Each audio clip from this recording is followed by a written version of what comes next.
কাক পোশাকে কানে ভাবনা, ভাঙা হাতে কানের লাল গালিচায় রূপের দ্যুতি ছড়ালেন ঐশ্বরিয়া। কুরুলুস উসমানের নায়ক বুরাক আসছেন বাংলাদেশে। এক নজরে বিনোদন দুনিয়ার টুকরো খবর। মঙ্গলবার পর্দা উঠেছে কান চলচ্চিত্র উৎসবের ৭৭তম আসরের।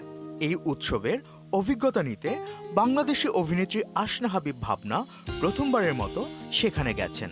কোনো চলচ্চিত্রের ব্যানারে নয়, বরং নিজ উদ্যোগেই কান উৎসবে গিয়েছেন তিনি। বাংলাদেশ সময় রবিবার দিবাগত রাতে ভাবনা কান চলচ্চিত্র উৎসব আয়োজনে অংশ নিতে সেখানে পৌঁছান, যেখানে তাকে নজরকাড়া পোশাক ও চোখ ধাঁধানো অভিনব লুকে দেখা গেছে। একই দিন বিকালে কাকের আদলে নকশা করা পোশাক পরে হাজির হয়েছেন ভাবনা।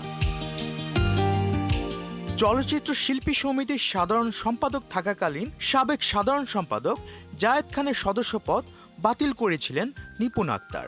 গণমাধ্যমে শিল্পী সমিতি ও সাধারণ সম্পাদককে নিয়ে বাজে মন্তব্য করায় এমন সিদ্ধান্ত নেয়ার কথা জানিয়েছিলেন নিপুণ। এবার একই কারণে সদস্যপদ হারাতে পারেন চিত্রনায়িকা নিপুণ।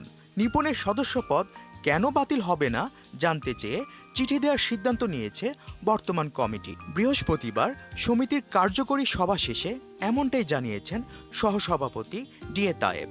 বুধবার 2024-26 মেয়াদের নির্বাচনের ফল বাতিল চেয়ে হাইকোর্টে রিট করেন নিপুণ।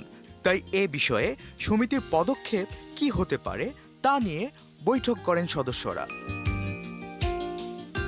Test the best of Australia শিরোনামে ফ্রেশকো ডিস্ট্রিবিউশন সম্প্রতি বাংলাদেশের স্বনামধন্য 5 তারকা হোটেল, বিভিন্ন রেস্তোরাঁ ও সুপার শপের সম্মানিত প্রতিনিধিদের নিয়ে স্টেক হোল্ডার্স মিট অনুষ্ঠানের আয়োজন করে। ক্লিন্টন পপকে অস্ট্রেলিয়ান হাই কমিশন বাংলাদেশের ডেপুটি হাই কমিশনার অনুষ্ঠানে প্রধান অতিথি হিসেবে উপস্থিত ছিলেন।